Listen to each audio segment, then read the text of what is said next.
Good morning, good afternoon, and or good evening, ladies and gentlemen. Welcome back to the Warriors Den. It's 2020. Happy New Year. It's January 16th. We know that we're late, but, we didn't have the chance to say it before. So Happy New Year. We hope you had your great holidays. Yeah. Bonne année. Bonne année to everyone. How was your holiday? It was great. Yeah? It was relaxing. I did some ice brawling outside. Nice. You saw my Twitter. Yeah. Well, but how was your holidays? It was good. It was good. It was relaxing, of course, and I hope it was for you guys too. Obviously, we had a couple of things that were going on. We had the Jean Who's Gambit event, so hopefully you escaped the castle. I know I had some trouble doing that. Well, we finally did it. Yeah, we did. So that was we fun. did. So that was cool. We also have today the Frostwind Festival to celebrate the holiday period, the winter spirit. And if you're in Canada, you know that it's going to be cold as shit pretty soon. Minus 24 tomorrow. So Is looking it? forward to that. I'm not here. It's going to be fantastic. But yeah, Frostwind Festival, that's ending today. Hope you guys have been enjoying that. But yeah, guys, new year of the reckoning, 2020. We know this. But we've got a little bit of... not a surprise, but something that we're going to start before we get into year 4. And that's testing grounds that we'll talk about later with friends Stefan Jawinski and Edgard. But first off, we got to start off with the rewards for tuning in today. We've got Twitch drops. And of course, Twitch drops haven't changed. 1 guaranteed scavenger crate for 30 minutes of cumulative viewing time. And if not, a chance to win the Honor and Gratitude Battle outfit. So a handful of lucky viewers every 10 minutes will get selected. So stay tuned. And if not, we have Azarus, of course, as well. Yep. As you see, this lovely button in this general area, Yes. this red button, is called I'm sure you're killing Azarus. it right now. I'm sure the accuracy is on point. Azarus is a reward platform that rewards viewers to answer questions on stream. It will pop up, and it's multiple choice, and the questions will be based on the contents of the show. So pay attention to what we're saying. Yeah. Make sure you authorize your account. Yeah, link the accounts. I forgot to mention that for the Twitch drops as well, but you need your Uplay accounts to be twitched to your linked account. No, link to your Twitch accounts for you guys to get those rewards that we were talking about. Yes. And you can redeem the ASA credits on this link right here. I think Max is going to pull it up. forhonorgame.com/redeem. And you get in-game rewards, as we mentioned. So Yep. You get the credits when you answer the questions correctly. Yes. You don't get penalized if you answer incorrectly. just try. You just gotta try. That's all. And pay attention. It's easy money. Yeah, It's easy money. Easy rewards. Easy money. That's my motto in life. If not, guys, we've got some interesting things to talk about before we get into the new testing grounds phase that we're gonna have again Stefan and Edgar talk about. A little news. Little cross-brand event, not in For Honor, but in... The Mighty Quest for epic loot. That's right. A little bit about Mighty Quest here. Mighty Quest is a mobile-friendly hack and slash set up in the wacky world of Opulencia. It's free-to-play on mobile, so you can download it right now. Basically, the story is, since the king of looters disappeared, everyone is looking for him, or for a way to take its place. Everything is about loot and who will be the mightiest looter. So get all of the stuff. Yes, and the interesting thing is that specifically for Season 3 called Frozen Hearts, you will be able to see the Raider in the game. So a cold wind is blowing over Opulencia, the land of Mighty Quest, as the wild Vikings of For Honor are about to storm our lovely castles. Can you stop the Raider before he loots everything before you? What's the real reason behind his presence?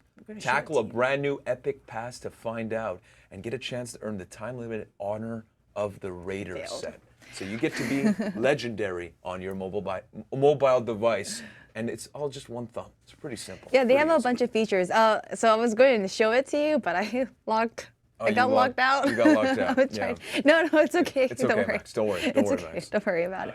But some of the features is besides, grabbing your phone and swiping to slash, they have a PvE campaign where you can crush bosses to discover the truth about Opulencia. Yeah. There's a PvP arena, so you can fight, against other people on a 1v1, v1. Yes, everybody against each other. You can build and upgrade unique heroes, so there's like over 1,000 unique gear items, epic weapons, armors, legendary artifacts, etc. And of course, never-ending, ever-changing events. So actually, Season 2 was themed around Assassin's Creed. They have Ezio in the game, and now this season, Frozen Hearts, the Raider. The Raider. Yeah. You gotta play it. It's actually it's pretty cool. It's really fun, and it's free to play. And find out why the Raider is in there. You might find a surprise. Yeah, maybe something that has to do with love. I don't know. We'll figure it out. You got to check it out. Anyways, coming back to For Honor specifically, again, shout out to all of our friends from Mighty Quest for making this happen. Super cool stuff. But For Honor, January roadmap. You want to tell the folks what's going on in January here? Yep. Well, as you can see, the Frostwind Festival was on the 9th and ends today. Today is the 16th, and we have testing grounds and also the Ground Warrior Challenge, which we will also go into more details later on. But we have on the 23rd, Hero Trial, the Woolen Heroes. So if you don't have the Woolen Heroes, now's your chance to try them out. Of course, the Arcade Weekly Quests on the 2nd, 23rd, and the 30th. We got XP Fest on the 24th, get your XP. And of course, on the 31st, Executioner Challenge. 30th, locked content of the week as well. Yes. And you guys, again, you're looking for maybe some year 4 stuff? It's coming. All right? Okay. End of January. That's all I'll give you. That being said, let's start off with today. The event order, as you mentioned, the Ground Warrior Challenge. So be the faction with the most matches completed in testing grounds, which we'll get into later on. So that's January 16th to January 30th for this event order. If not, we have the Arcade Weekly Quest, the Messengers of Doom. As the earth stirred, the messengers of doom rose and struck fear in everyone's hearts. Yet a bold combatant stood against these evil forces. So each encounter is a fight against the harbingers. So those are the heroes of year 3. So if not, one thing before we bring Stefan to remind everyone about the testing grounds globally, if you missed the first phase, just talk about it in general. We want to roll the content of the week video for this week, and it's new signatures for the podium for all heroes, and they are available now, ladies and gentlemen. 2020, baby, we're back with Stefan Jawinski after these messages.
Now those were really cool, but not as cool as our friend Stefan Jawinski. Well, I don't know. Those were pretty cool. I'm kidding. I felt so high and now I'm so low. Right, that was quick.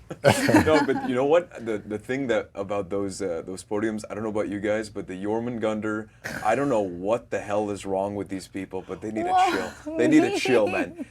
Anyways, that was disgusting. No, but like shaman, Yeah, that was like that was a good reenactment. that was That's like excellent. that's like almost JoJo, Yeah. almost. Almost. How are you, Stefan? I'm well. How are you? I'm doing all right.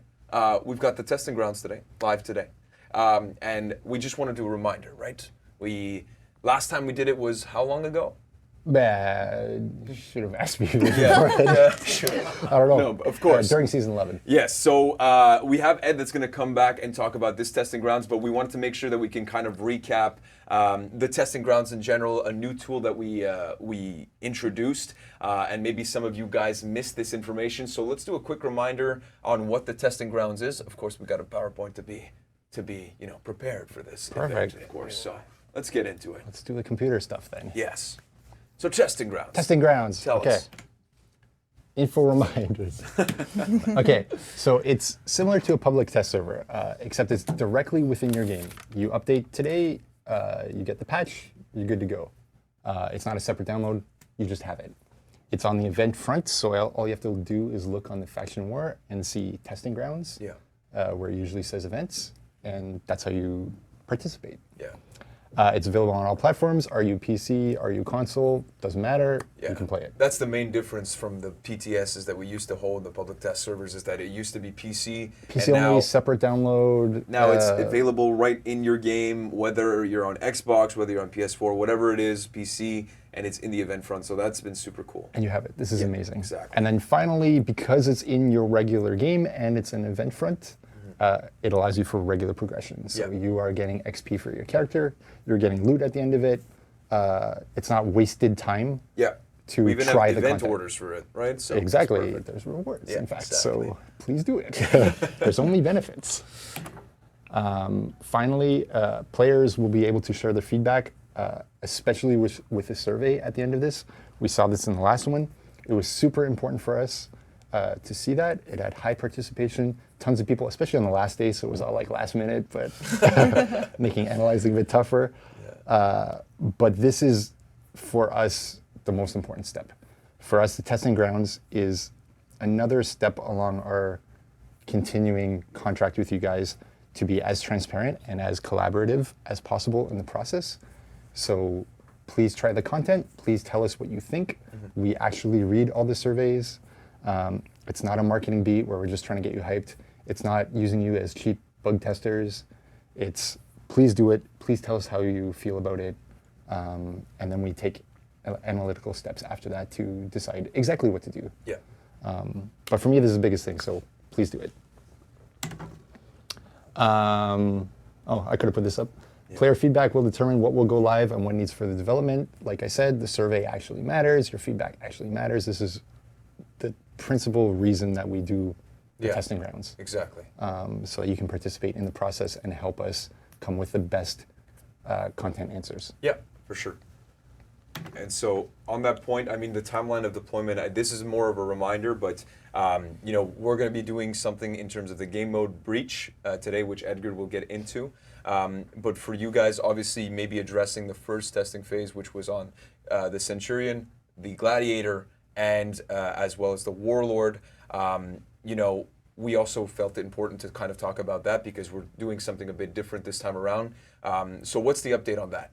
So it's the same as before, the last time we gave you guys an update. It's something we're working on for Centurion. It does not have an ETA. It is not in this testing grounds. It's not in the next testing grounds. It's not in year 3. But it is continually, for us, a priority. Mm-hmm. What is a little bit different about Centurion versus Warlord and Gladiator, when we saw the survey results for Warlord and Gladiator, it quickly and easily answered the questions that we had about those two characters. Gladiator surveys were almost unanimously, we want this, please give it to us now. Mm-hmm. And we did that at our first opportunity, so quickly afterwards. Warlord was in a similar case. They wanted it now. They wanted a bit more for the character, So what we did is we put that content live that we had in the testing grounds as quickly as we could with Gladiator. Before and after, there were, I think, 4 to 6 patches, something like that. We touched Warlord with one buff or another. Yeah. And think over time that's kind of snowballed. Actually, we're seeing in our current data with the game designers, in Platinum Plus duels, Warlord ended up spiking to number 1. I don't know if it'll stay there, but that was a bit surprising that it was ahead of Hitokiri, Shugoki in Platinum Plus duels. So the point is that we got the answer that we were looking for on these characters, and we did.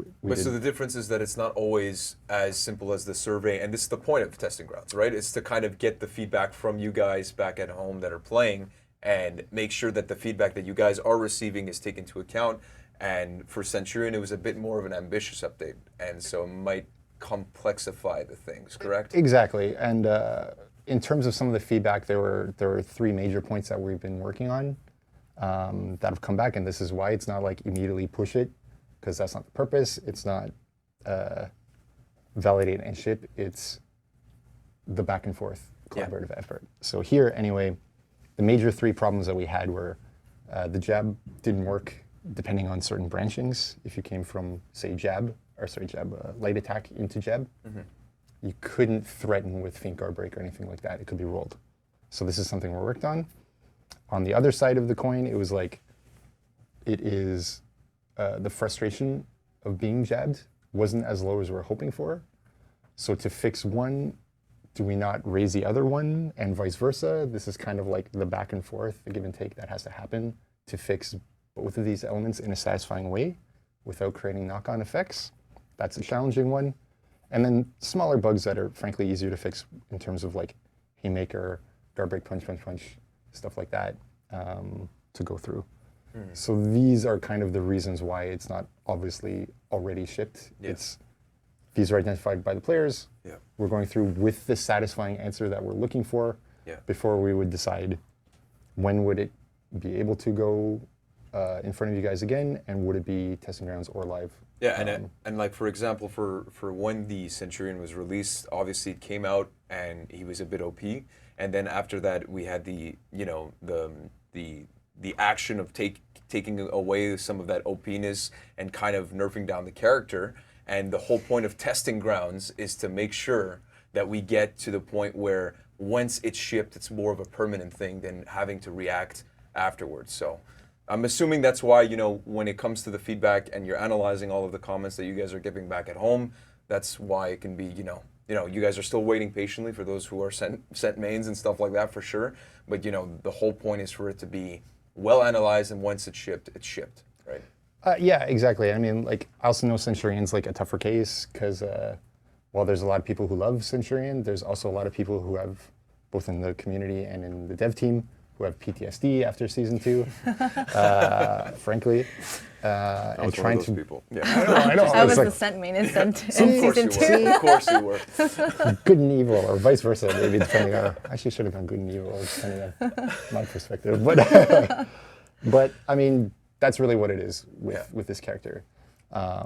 Anyway, to hopefully touch on the fears and so on, it is still being worked on. When we know more information, we will share that with you guys. But that's where we're at. And just if we can post up the second slide again, this is the things that you just recapped, but these are in writing. And so these are still the things that you guys are looking at, right? Yeah, exactly. I mean, you can see in the to fix as kind of the stuff that we were just talking about a little bit. These are the major elements that we're trying to actually fix. We have more or less progress on each of these depending on the topic. But for us, that's what we're trying to do. Okay, well, that's a cool update on Centurion. Obviously, we'll be keeping you guys posted once we have an update on that. That being said, we have today, January 16th, where we'll be talking about Breach 2.0, which is going to be super cool, and that's live today. Some of you have already probably read the article, but Edgard will be joining us right after this to get more into detail about what the testing grounds phase number 2 is all about, Breach 2.0. So we'll be back right after this.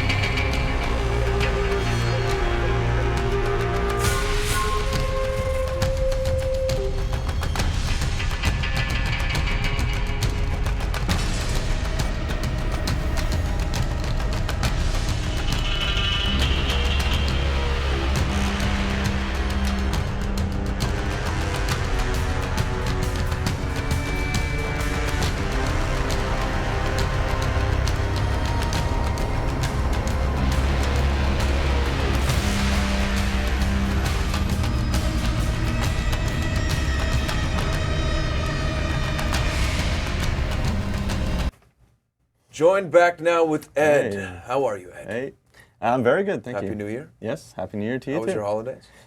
Very not as relaxing when you have a kid. But hey, Yes, whatever. Ed is a It comes father. with the territory. How old is your He's child now? 6.5 months.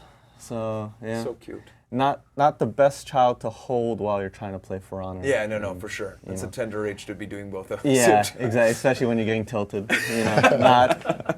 You know, don't do that. Yeah, Seriously. For no. sure, for sure. Okay, so back on For Honor, Testing Grounds, Breach. So that's live today, 2.0. A lot of Yep. cool things that you're gonna get into. We have a PowerPoint, of course, that we're gonna show. Let's start maybe high level on what Sure. it is. This is the info reminders Yes. right now that we already went through. But can you start us off like? Definitely. Breach, it's the first time we touch it. Why are Yeah. we touching it? So since Marching Fire, we haven't really, done anything major on the game mode. And this is actually something that we've been working on for many, many months. It's gone through, many people have also, put their hands in and started messing around with some of the rules. And we felt that when we launched Breach, we really delivered on the fantasy side of it. This is what people wanted. They wanted a siege type mode where you storm a castle, break through, it's Yeah. that medieval fantasy, Yeah. So It's very immersive. Yeah. Exactly, yeah, with the ram, the archers, and different objectives, and a final objective that is the commander that you need to take out. It's look at any fantasy or medieval movie, and that's like the big epic scene. It's the dream. It's the yeah. dream. Yeah. And I feel that we really delivered on that fantasy, and it came out really well. However, on the team strategy side and objective side, things were a little too complex. There's a little too many moving parts to it. And so if we look at the second, thank you, Steph. I press the button. So obviously the initial goal was to offer a rich team experience where different people took on different roles and you completed objectives separately and you communicated, well within your team and all that. But one of the issues was that it got very muddled when, let's say, for example, you were an attacker, and let's say you were doing very well with your RAM. Your RAM was like, you were keeping it healthy, but you were also losing a lot of fights, So your tickets were being depleted, and so it was kind of hard to gauge how well am I doing, So I think we want to bring simplicity to the game mode so that you can better understand how well you're doing, and by simplifying it, you also have better communication with your team about what needs to be done.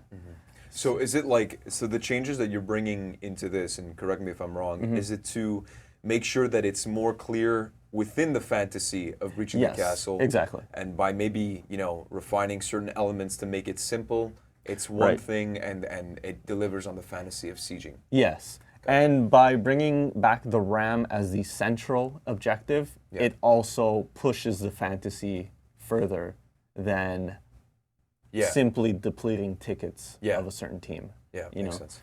Makes sense. Yeah, we can move forward to the... Thank you, Steph. So yeah, again, the objectives here were fairness and player impact. So again, it kind of comes back to the example I was bringing is it fair that your main objective being the RAM, if it's doing very well in terms of health, but yet you fail at team fights and that you're losing tickets, that doesn't really seem fair, right? I mean, you are completing your main objective, but you're maybe in combat, you're just not doing as well. A bit contradictory on that. Exactly, exactly. And I would say the same frustration for defenders would be you're doing very well at depleting the health of the RAM, and all of a sudden, boom, the attackers crash through the first gate, and sometimes, most of the time, we replenish the health of the RAM back to 100%. Yeah. So that could be also a huge level of frustration for defenders. Yeah, you So- feel like all your progress is gone suddenly, and So that's I'm winning. Oh no, I'm losing Right, again. exactly. Well, that's the thing, Yeah. because I feel like some of the battles now in Breach are very much about each phase. Are Mm-hmm. the changes now going to be more so that the game feels entirely like phase 1, 2, and 3 are all linked? So what we've achieved with Breach 2.0 is that from beginning to end, it is really a continuous. You see your continued progress from beginning to end, is what I meant to say. So the health of the RAM will impact the amount of tickets you get at the end when you are dealing with the commander. So having, as we see here, improved player impact on the game mode. So I gave the example of really what you do in one phase will definitely shape how the game mode progresses in phase 2 and in phase 3. Yeah. There feels like a little bit more permanence as well. Yes. Like when you're talking about that first gate, like Yeah. on Live Breach, it's RAM regens X amount of health, often Right. back to full. Right. Tickets are restored for the Right. attackers. Yeah. And so as a defender especially, you feel like, hey, I made some progress. Yeah. And then it's wiped out.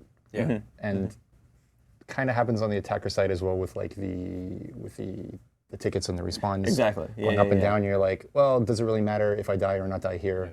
Yeah. And as a player, you know, it can be difficult to kind of find yourself and understand, like, am I winning right now? Am I Right, doing yeah. well? And like, you always have those resets that kind of, you know, Yeah. if you're like me, that in terms of like doing math and stuff is not my forte. Like, you can make those quick connections. Right. But like, I'm assuming that Breach 2.0 is about kind of making sure that it's a bit more clear as a whole, Definitely. phase 1 till 3, Yes. where you stand in the game. Is it looking good? Is it looking bad? Exactly. And another issue that was a bit frustrating for both defenders and attackers was the notion that the better you do, the more we penalize you. So when you would gain a renown level, we would up the amount of seconds you have to wait to respawn. Yeah. So it was going from 15 to 24 seconds as a total length of respawn you could do. But the 15 doesn't count because it's only when you're at renown 0. And Yes, how long does that it last? wouldn't last very long. 2 seconds. Exactly. Yeah. As soon as you get your first feat, you're up to 18, I believe. So what we did was scrap that whole system, and we brought it back. We brought back a base level 20-second respawn. So no matter what renown level you are, Exactly, you will respawn yeah. in 20 seconds. Yeah, exactly. Unless you get executed. Unless you get executed, which we add a 3-second penalty. Okay. Which is not the end of the world, but it just gives the other team just that little bit of extra breathing room to kind of push an objective a little bit further before you can step in again. Gotcha. What we find is really interesting is like, it's basically the same at the beginning. It's definitely less frustrating towards the end from our perspective. Right. Yeah. Where you're not like sitting there going like, well, I'm not going to respawn before my commander's dead, so that Right. sucks. Yeah. Yep. Another small level of frustration was the length it takes to complete a breach match. You know, you could probably do like 10 duel matches in the amount of time, it takes to complete a breach. But obviously, a strategic game mode like this, it takes a certain amount of time to invest in a match so that you can play off the other team's strategies. You still need a certain amount of time to take decisions, to alter a game plan, that sort of thing. But some things were really just stretching it out too far, to the point where it's like, man, this match is still going, right? It's like it almost feels, and it's even worse when you already feel like if you were to go into the commander phase and the attacking team has 30 tickets, it's GG. Yeah, It's exactly, GG. and you still have to play that out, So in speeding up some of the objectives, in consequence, it'll speed up the match as a whole. So capturing the side lane, the ramparts would be a lot faster. Pushing the ram forward. Once the ram is docked, it'll also charge faster. So all those things come into play in every phase. So what are we talking about in terms of time difference? Like, I know that like in the most extreme case, I think a game can go up to like 25 minutes? Yeah, even further actually. Yeah, So, what- that was our general region. Our average was about 25 minutes. With already what we've seen from Breach 2.0, as we were calling it, it's about 20 minutes. Okay. Sometimes even 18 minutes. Okay. I So see. that's it. Obviously has an impact. Still part of being one of those strategic game modes where you Of say course, that you of need to course. invest the time, and Yeah. that's part of the fantasy. Yeah, of it, the goal right? was never to bring it down to 10 minutes. Yeah, It's no. like you wouldn't get that element out Yeah. of it. But so. still, 5 minutes in terms of average time, that's quite a significant Of difference. course. That's cool. Yeah. So in terms of, that's more on a high level. Obviously, we talked a little bit about the details. Do you want to go through maybe all of the details Sure. specifically? Yeah. And lastly, I'll just mention that bringing the Guardian back into relevance was also a very important step for us to take. See. Yeah. Perfect. And in terms of the Guardian, I mean, you'll get into the I'll get into changes, yeah. but what was specifically needing to be addressed? I know that you're saying the relevance, but what was the main problems that led you to the conclusion that there needs to be more relevance to the Guardian? So first of all, the Guardian was a big time investment, but another problem was that he was on a random spawning time as well. It was between a certain range. So you would also even just waste time looking if he spawned and to find out he wasn't there yet and then go back to an objective. Like that, I don't think that was particularly interesting in terms of a game mechanic, just not knowing is he there or not, and you had to go look for him. Another issue was that so we removed the fire flask from his fighting kit as well. So it means, once he would drop that fire flask, people would just spread out and just kind of wait. Yeah. And again, that wasn't particularly interesting, and it would stall the amount of time it takes to kill him. And then when you do finally kill him, the rewards would be the same as the pickups you could pick up throughout the map. Yeah. And it's just obviously more players could have them at the same time. But there's a lot of risk for a reward that may not be there? Okay, Yeah. Gotcha. And oftentimes you would also die shortly after, and you invested a lot of time in something that wasn't much of a payoff. So now what we've done is we've made him so that you can actually complete your objectives with the Guardian boost so much faster and simpler. So we'll take a look at that. Okay. Well, so let's go through all the list of changes, like the nitty-gritty, the stuff that people want to see. Let's take a look. Yeah. All right, yes. So as I was saying, so now the attacking team will no longer have a limited amount of respawns during the first and second phase. But phase 3, it will remain so that it's the winning. Exactly, yes. Yeah. We'll get to that a bit later. Cool. But for now, we really want to emphasize the RAM and the capturing of the ramparts. Okay. That is the objective, and that is the only thing attackers really need to concentrate themselves on. Also, by doing this, it eliminates the need, I'm sure people will still play a certain amount of this, but defenders would hunt down the attacking team and not focus so much on defending the ramparts or clearing the pikemen around the ram. Well, because you have to make the decision between depleting the tickets. Exactly. And now it's simple. It's yeah. like, this is what you should be doing. So if you're going to hunt them down, it needs to be for a very good reason. Exactly. So all those fights you would have around, just balls of, ganking balls roaming around, it's not going to be as effective if the attacking team spreads out and tries capturing different objectives at once. Well, because it has no effect, right? Exactly. Apart from stalling some things and progress. If the attacker team's RAM is full health and you're killing them a lot, you are not helping yourself as a defender in winning. What we'll see, I think, as we go over this whole thing is like, because the overall match length is a little condensed, right? And each of kind of like the objectives, mostly globally, are a little faster to do.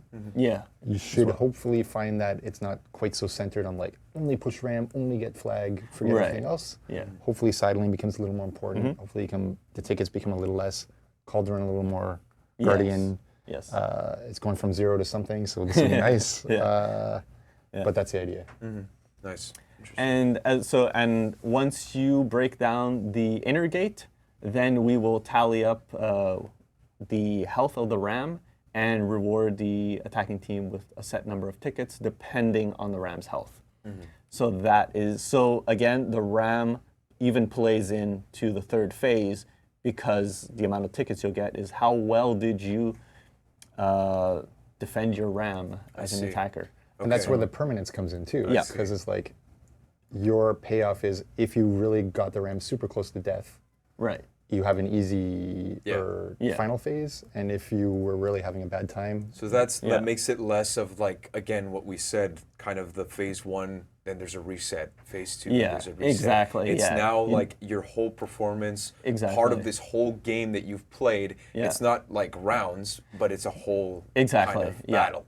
Everything is interconnected now. Nice. So yeah, Cool. it works That's really awesome. well. And so what we have on live now at the moment in regular Breach is that if you had an attacking team, as I said, going in with 30 plus tickets, as a defender, you're just like, Yeah. you know, whatever. What's the point? You Yeah. know, it's like you just throw yourself at the commander and you're going to kill him eventually. Yeah. So now we made it so that the maximum number of tickets is 22. Okay. And that's really if you have a full health RAM, which is pretty Almost hard. impossible. Is Yeah, that I would say impossible? almost impossible. Yeah, okay. I think I might have seen Clutch playing this morning. And I think they got in with 22 Yeah, tickets. but fair enough. Fair enough. you know what? Fine. Yeah, that's not Clutch. everybody's at Clutch's level. Exactly. So shout out to yeah. you, buddy. Yeah. Well done. Yeah.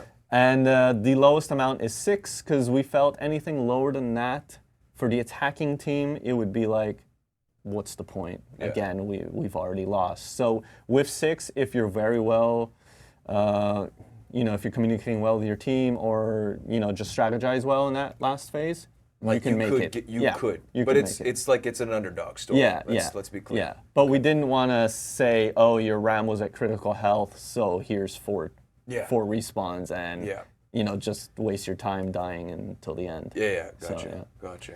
So sure, let's go on to the next one. Thank you. Oh yeah, and this we already mentioned as Yeah. well. So yeah, there you go. all right, RAM time.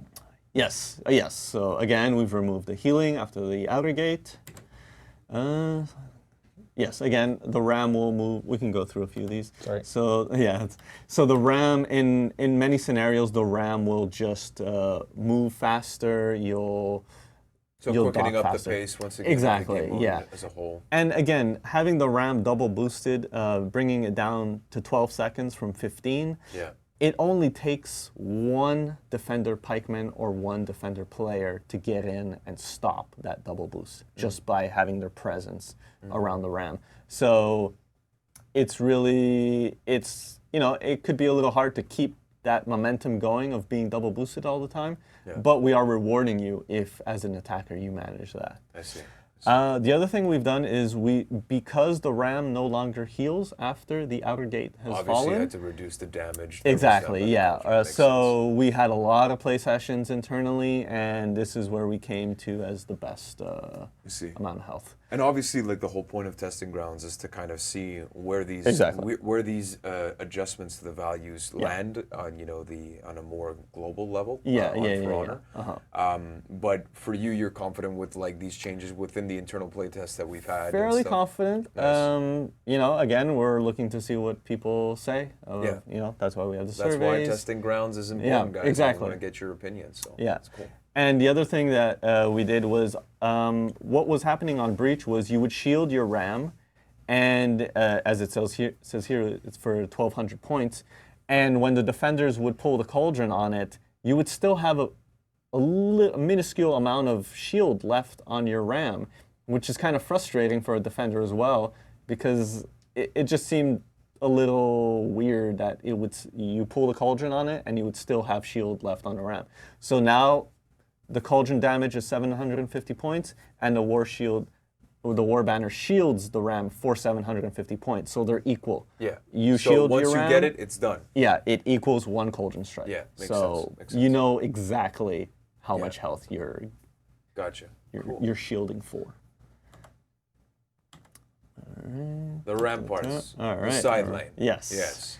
So again, the amount of time to capture it, whether it's the default when you're alone or when you're with your pikeman and your fortifier, they've been sped up slightly. I think it really helps the flow of the game a lot better. All right, now we're getting into the Guardian. So as I said before, the Guardian would spawn on a randomized timing scale. Now it is set timings. You know exactly when he's going to spawn. Okay. So 2 minutes 30 after the fall of the outer gate. And once you do kill him, he will respawn 2 minutes 30 after that. Okay. Yeah. And we all remember that the flag spawns 3 minutes at the start Yes. of the phase and 4 minutes after every cash-in. Yeah. So set your clocks accordingly. Yeah. Exactly. So you may very well be doing the Guardian while someone may be taking the shield banner. So there's a choice to make there that makes see. it a little more interesting. And they're offset so that you have to kind of like make those decisions? Exactly. I see. Yeah, yeah. Interesting. Want to talk about the reward? Yes. All right. So once you do kill the Guardian, let's see what you should get. So instead of the shield, speed, and attack boost that you were getting before, those are out completely. And what we give now is instant full health, because nothing is worse than killing the Guardian and dying 10 seconds later. Yeah, that doesn't make sense. So instant full health, you get a 100% shield, and instant revenge.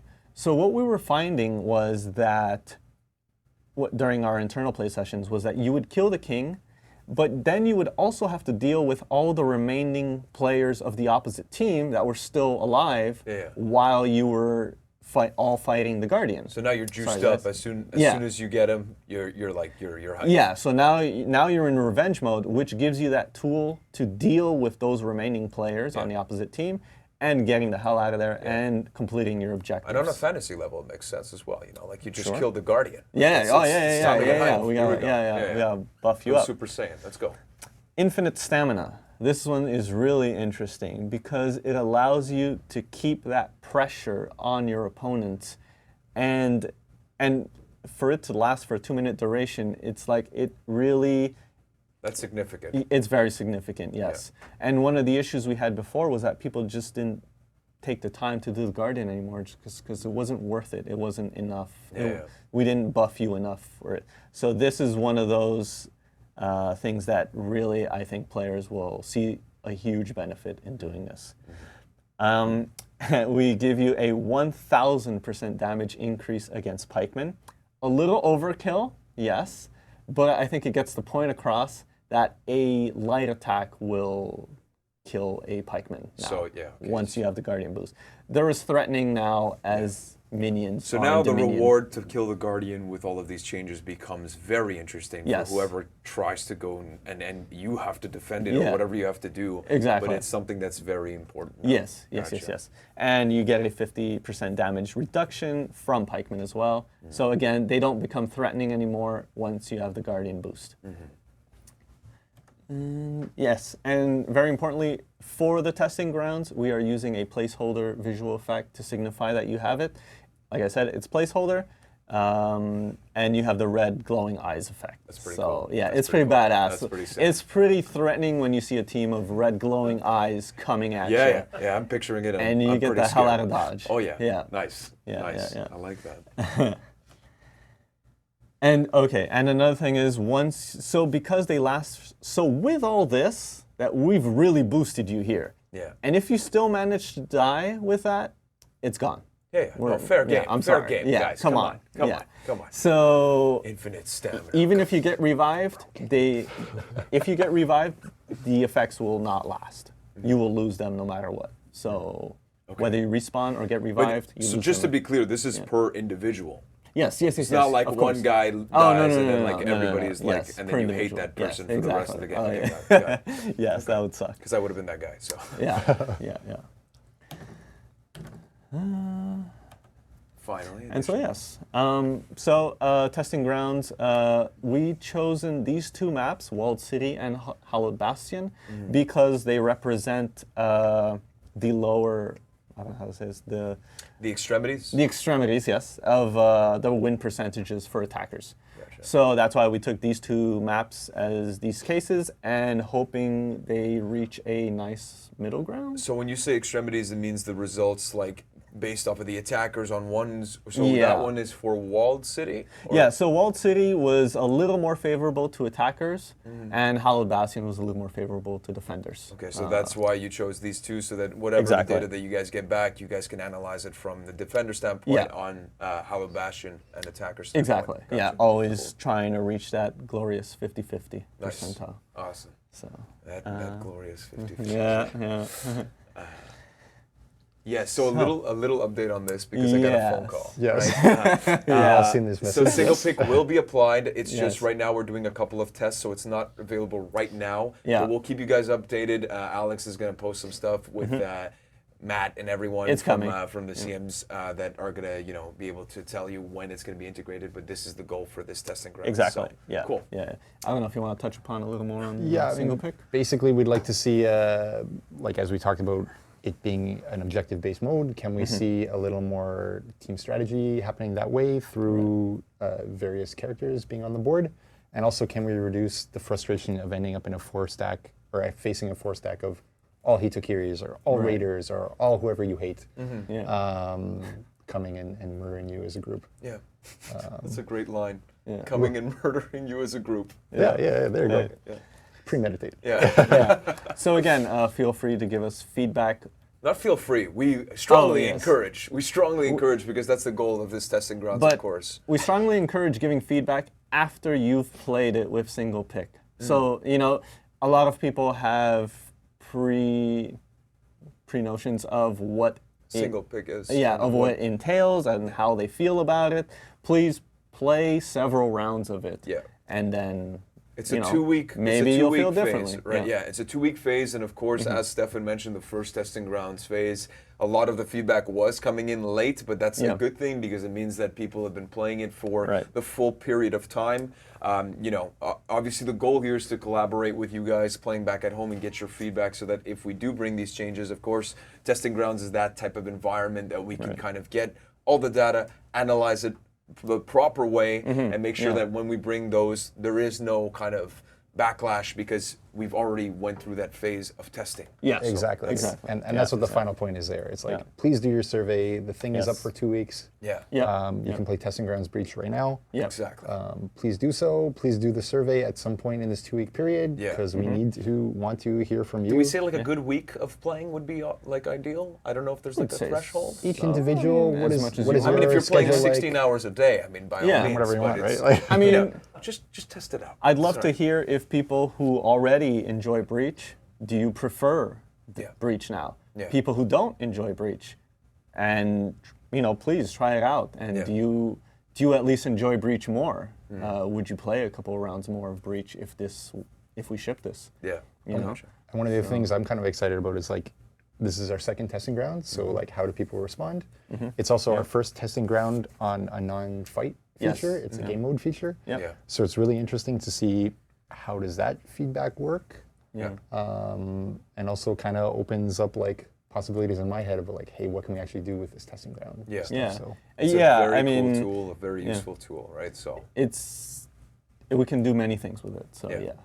it's not just fighters, but that's not to say fighters won't return at some point in exactly. testing grounds. But yeah, That's we awesome. can do many things with this. awesome. Well, thank you guys so much for breaking this down. I think it's going to be really cool to see Breach 2.0 live from January 16th again until January 30th. Again, surveys whenever you'd like, but ideally try to take some time, take it in. Yeah. Give us your honest feedback. That's what the testing grounds is here for. Thank you again so much, Stefan and Edgar, everyone. And we'll be you. back with Clarissa to talk about tournaments because we got a lot to talk about. So we'll be right back after this.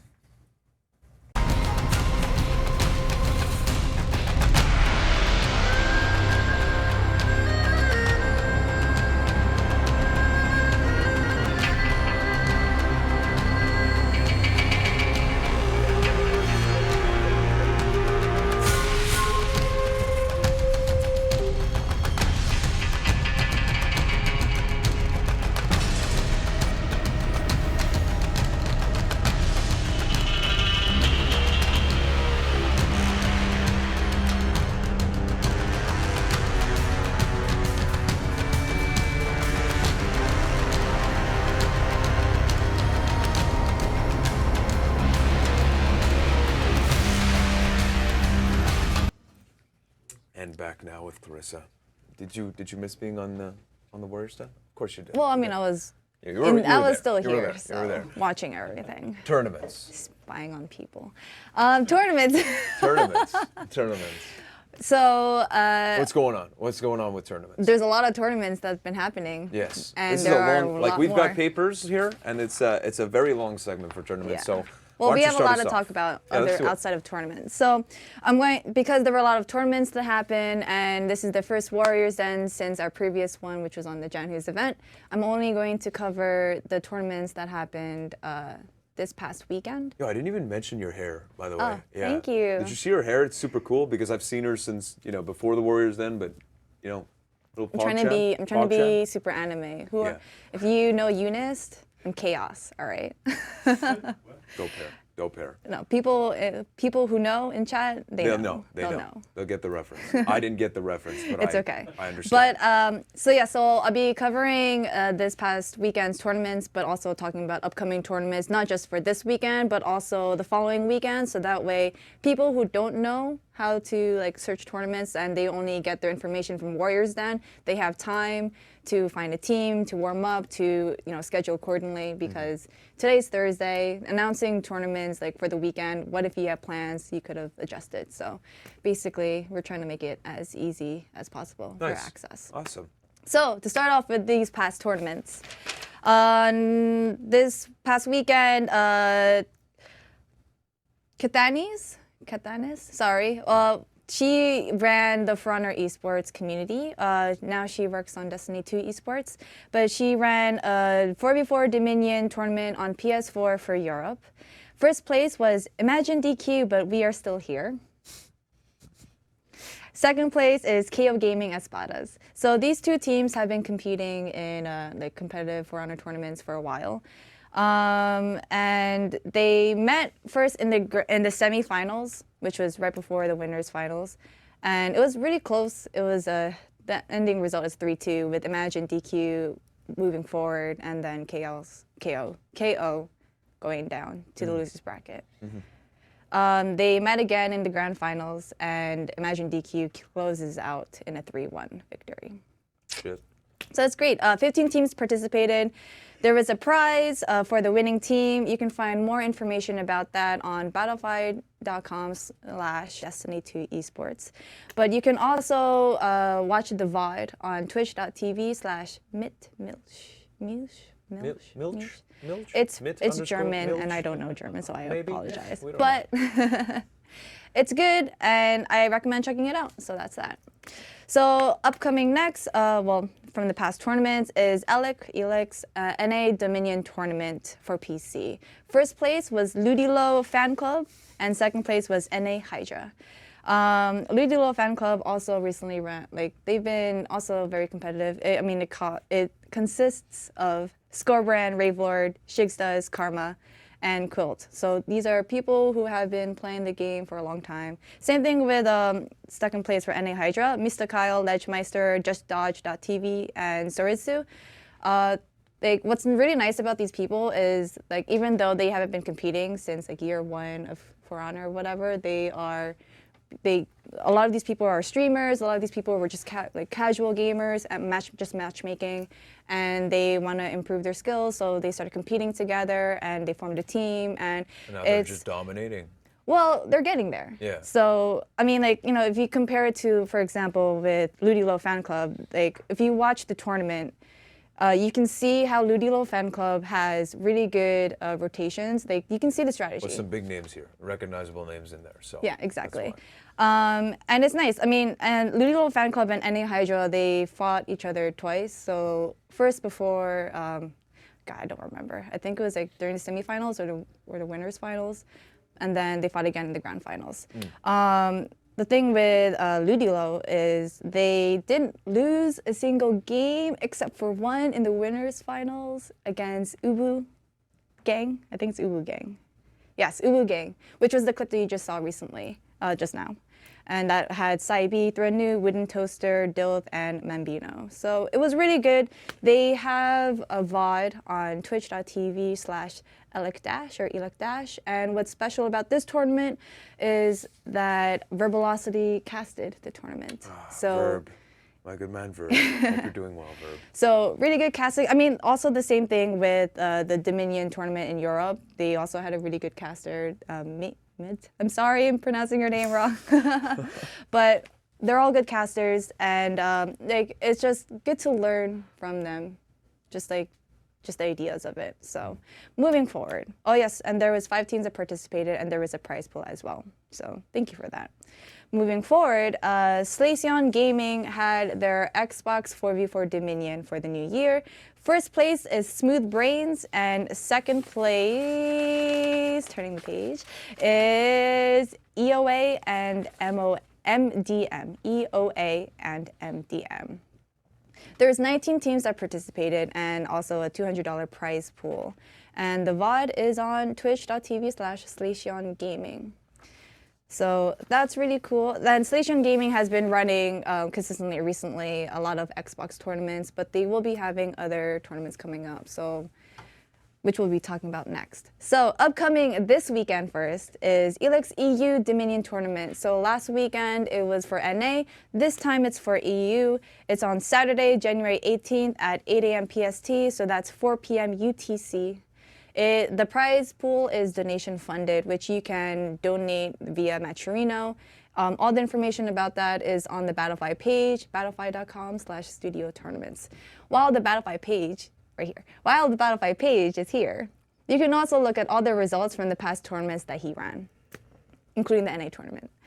So next after that, Centurion Gaming is having their PC 2v2 tournament on Sunday, January 19th at 12 p.m. PST. Originally, it was on Saturday, but it just recently got moved. So if you didn't hear the announcement, now you did. There is also a $200 prize pool for the winning team. Obviously, if you want to donate more to the prize, you can. And you can find more information about that on battlefy.com/Centurion Gaming. It's Centurion, right? Or Centurion? I think it's Centurion, I would say, Centurion? but I'm Centurion? not sure. That's all I have to say. Slay. Centurion. I feel. Slay Gaming. Centurion. Yeah. Centurion. Centurion. Slay Scion? What if it's Scion? Maybe. Oh no, English is hard. It is. Well, whatever. Anyways, French is harder. I apologize. Yeah. Yeah, I agree. Yeah. Très difficile. That was nice. Oh, thank you. Moving forward, they will also be okay, so we're moving forward now to not this weekend, but the following weekend. Yeah. So the following weekend, Centurion Gaming will also be having a PS4 tournament. It will be Dominion.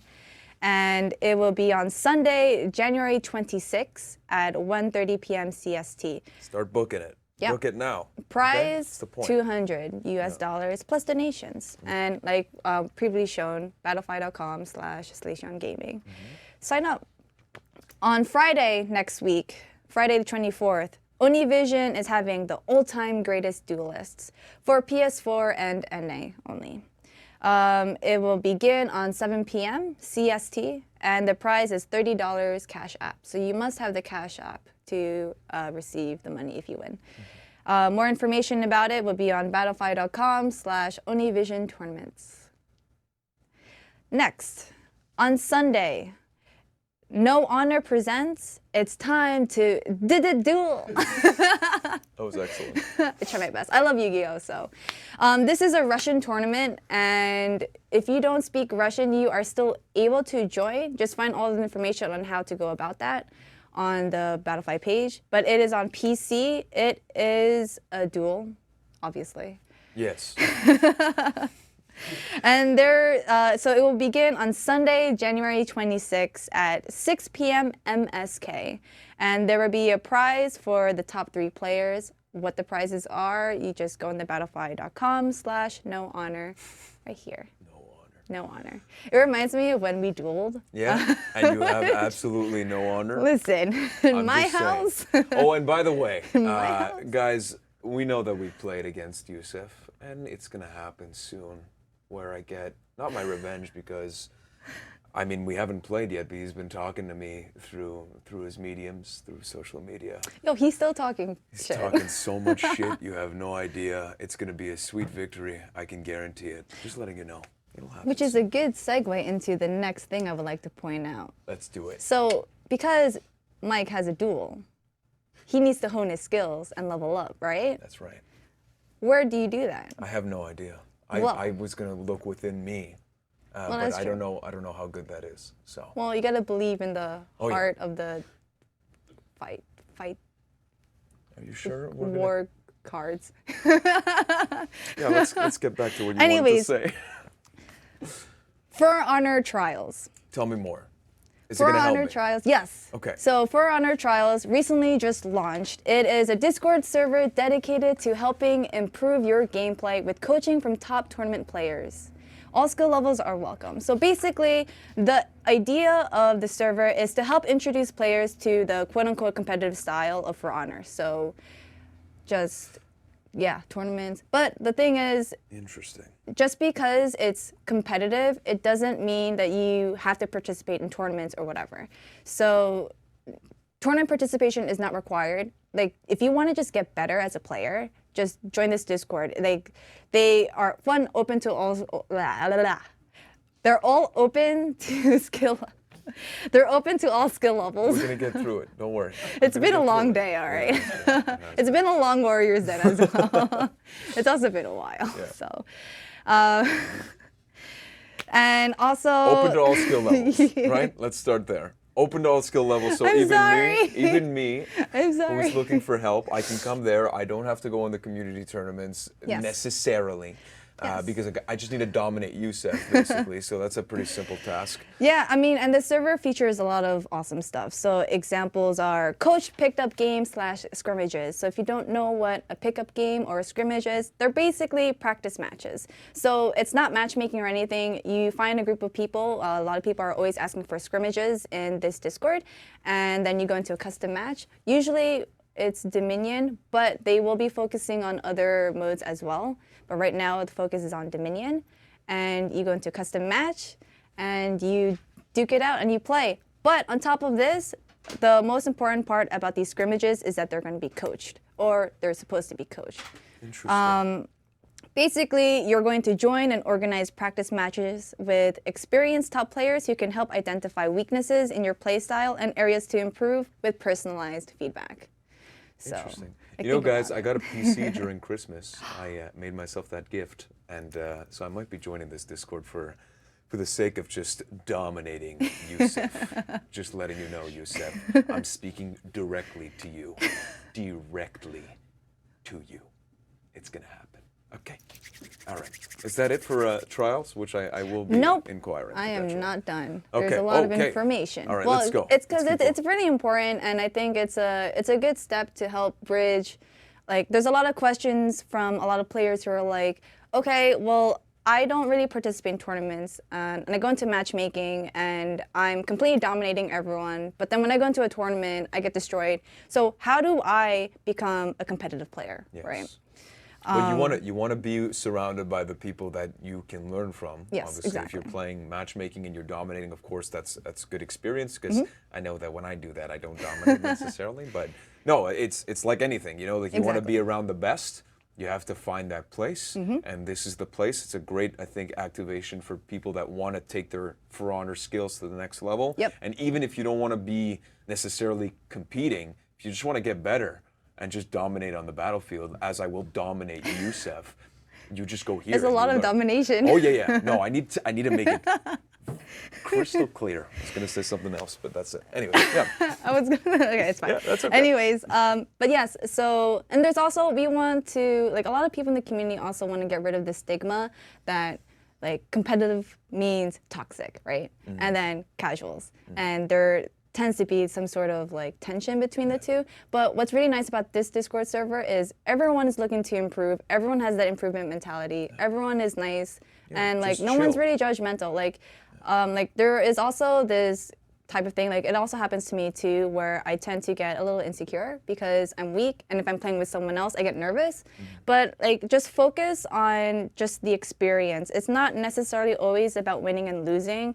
The whole point of this server, and just for a lot of people, is just to improve, right? Yes. Take what if you messed up, take what you learned from that like mistake, Yes. and just be a better. Like, don't do it again, or do something else. Or there's a lot going. It's a lot more. Like, a lot of people think competitive is just staring at people. Like, that's the optimal play. Don't press buttons. I believe it was whatever. Michael Jordan who said, I'm gonna try to get this correct. He said, I accomplished only because I failed more than everyone else. So that means that he's failed so many times that he learned from those mistakes, which you can do on trials. Just have that mentality when you go in. Nice people. Yes, Nice exactly. information. So while we're talking about this, you can join the Discord right now at bit.ly/FHTrials, and we're also going to link it in chat. But basically what I was talking about is like competitive isn't just about staring at each other and you know, like optimal play, right? It's about organized gameplay. So think about this. Put yourself in a situation, right? I will. You are in comms with a team that understand how you play. You are in single pick, so you aren't going up against, like, for example, 4 Lawbringers, 4 Jormungandrs, 4 Hitokiris, or whatever. People know how to gank, so you are able to not interrupt anyone's hug or bite or pull or anything. Yes. And like you also have good map rotation, right? A lot of these come into play with the competitive. And when you see like 2 people staring at each other, there's actually a lot going on in their head.